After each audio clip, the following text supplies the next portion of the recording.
Premier test en vue de l'Euro 2024, lien en description qui entre automatiquement le code lexicien à l'inscription pour réaliser un premier pari sans le moindre risque. Exemple, une mise de 100 € sur les victoires de l'Autriche et des Bleus égale 208 € dans la poche. Et si perdant, vous récupérez vos 100 € pour pouvoir rejouer. Condition pour jouer en bas de l'écran. Yann, comment ça va? Bien, c'est en forme? C'est aujourd'hui que c'est annoncé là? Jour J, l'équipe, j'espère que vous allez bien aujourd'hui. Nouveau 5, au programme ce jour un retour sur la finale de Ligue des Champions, synonyme de fin de saison du foot de club, le bilan des derniers barrages pour la montée en France comme ailleurs, une transition vers un arc international à l'approche de l'Euro 2024, la séquence PSG traditionnelle avant la conclusion d'un long feuilleton, avant de conclure sur la valse des entraîneurs en cours. Bref, je vais pas en dire plus les amis, je compte sur vous pour rester jusqu'à la fin de cette vidéo, mais également et surtout pour m'exploser le compteur de j'aime. Le référencement de certaines vidéos est difficile ces derniers temps, merci à tous ceux qui le feront. Au passage, j'invite encore, pour tous ceux qui n'ont pas encore fait, à télécharger gratuitement l'application SofaScore pour ne rien manquer des prochaines compétitions internationales qui arrivent. Score en direct, classement, statistiques et j'en passe. Le lien est dispo en description.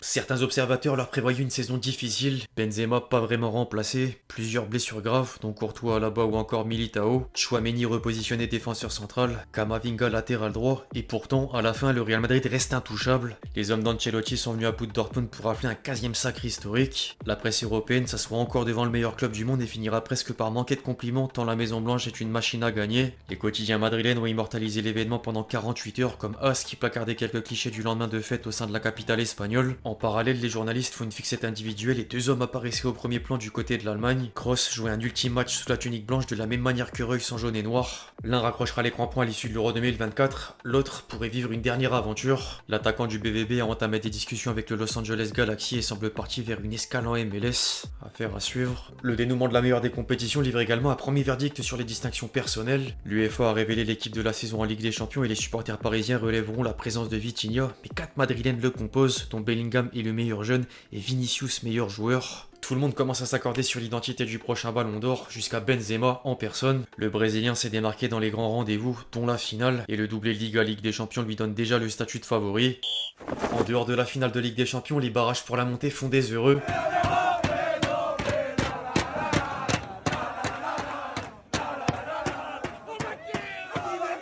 L'un des clubs les plus emblématiques de l'histoire du championnat de France retrouve l'élite. 2 saisons en Ligue 2 et plusieurs mois de galère plus tard, Saint-Etienne a remporté la finale de la montée devant Metz. Réduit à 10, les Grenats ont longtemps fait durer le suspense, mais les Verts seront parvenus à sceller l'issue du match par le biais d'un but au bout des prolongations. Qui dit Saint-Etienne en Ligue 1 dit également retour d'une rivalité. Le CM du compte X de l'Olympique Lyonnais a déjà lancé le match. Ça vous manquait tant que ça la fête des voisins. À l'étranger, d'autres clubs retrouvent à leur tour le meilleur niveau national. Le Venise FC a pris le meilleur sur Cremonese et sera de la partie en Serie A la saison prochaine, alors que les Ganaises viennent de finir champion de Ligue 2.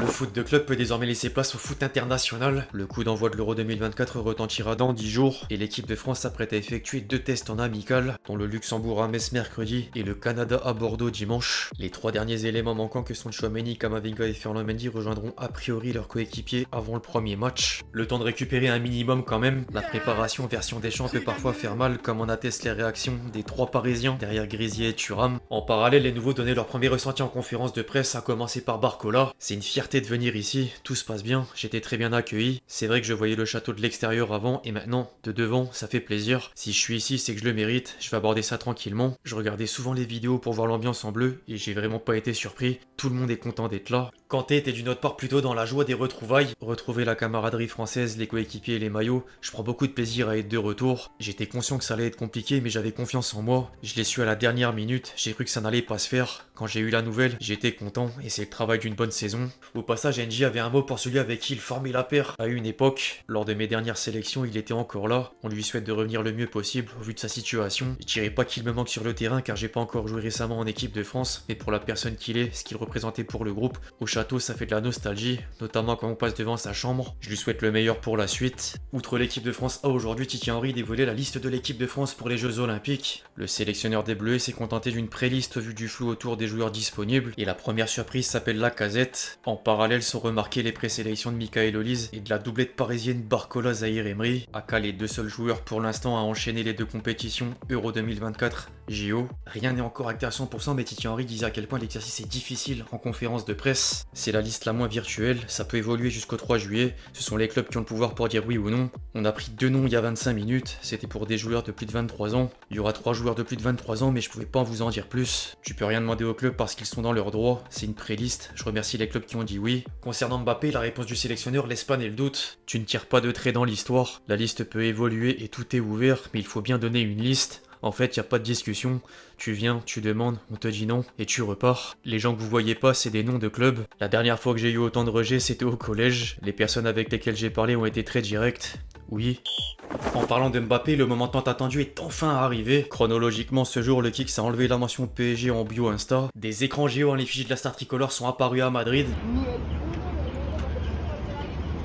Et voilà le communiqué officiel. Le Real Madrid a écrit en 2 lignes que les deux parties ont trouvé un accord selon lequel il resterait un joueur madrilène pour les 5 prochaines saisons. Puis le principal intéressé a enchaîné dans la foulée avec quelques lignes, mais également des photos au plus jeune âge, dont la fameuse avec Cristiano Ronaldo. En parallèle, plusieurs sources ont donné quelques détails du transfert. Le Parisien rapporte que Mbappé portera le numéro 9, laissé vacant par Benzema, pendant une saison, avant de récupérer le numéro 10 de Modric. D'une autre part, les chiffres du contrat seraient les suivants. Le Kicks a reçu une prime à la signature de 100 millions d'euros et touchera un salaire de 57,5 millions d'euros à la Maison Blanche, soit le deuxième salaire le plus élevé jamais vu en Espagne après les 88 millions d'euros de Messi au FC Barcelone. Ensuite arrive quand même l'interrogation autour du positionnement dans le 11 d'Ancelotti. Les derniers bruits de couloir laissent entendre que le Mister ne veut pas aligner Rodrigo, Vinicius et Mbappé ensemble d'entrée pour une question d'équilibre d'équipe. Du coup, Relevo expliquait dans un article que les dernières déclarations du Brésilien n'étaient pas le fruit du hasard malgré un démenti du joueur. Du côté de Paris, les négociations continuent pour faire venir la priorité en la personne de Kvaratskhelia. Après l'équipe, la presse italienne confirmait un accord entre le Géorgien et les dirigeants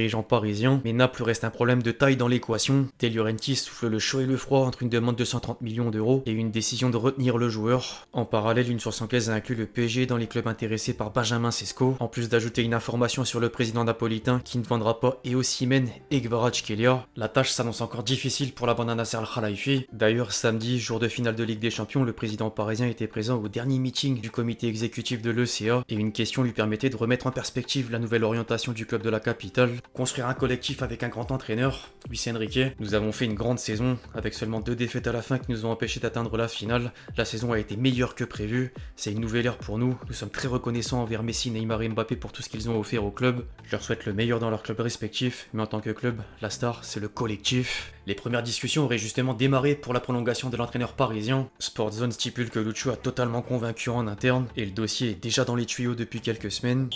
Certains entraîneurs prolongent ou vont prolonger, d'autres changent de club. Les amis, dernière séquence autour de la fameuse valse des entraîneurs en cours au sein des 5 championnats majeurs, et même ailleurs comme en atteste l'arrivée de Mourinho à Fenerbahçe. Du côté de l'Espagne, Séville a nommé Garça Pimienta, alors qu'outre-Manche, Maresca s'est assis sur le banc de Chelsea. Les Blues ont payé 10 millions d'euros à Leicester pour mettre la main sur l'ancien adjoint de Guardiola. En Italie, ensuite, les officialisations sont imminentes. Vincenzo Italiano a quitté la Fiorentina et fait office de favori pour remplacer Motta à Bologne, alors que Palladino pourrait lui succéder à la Viola. En parallèle, Fabrizio Romano a lâché le Here We Go pour compter à Naples, et tous les quotidiens italiens confirment la venue de Fonseca à l'AC Milan. Enfin au pays, le flou règne autour de Montlens. Joseph Ogorion a présenté le nouvel organigramme du club artésien en conférence de presse. Pouille et Hez ont pris la porte de sortie. Driossi est nommé directeur général. Benjamin Parot, directeur général délégué. Lopez, chef de la cellule recrutement. Jean-Louis Leca, coordinateur sportif. Et la dernière interrogation concerne encore l'identité du prochain entraîneur malgré la rumeur Will Steele. Le président lensois faisait d'une autre part une déclaration peu rassurante pour la saison prochaine. Cet été, le Racing doit vendre pour plus de 100 millions d'euros.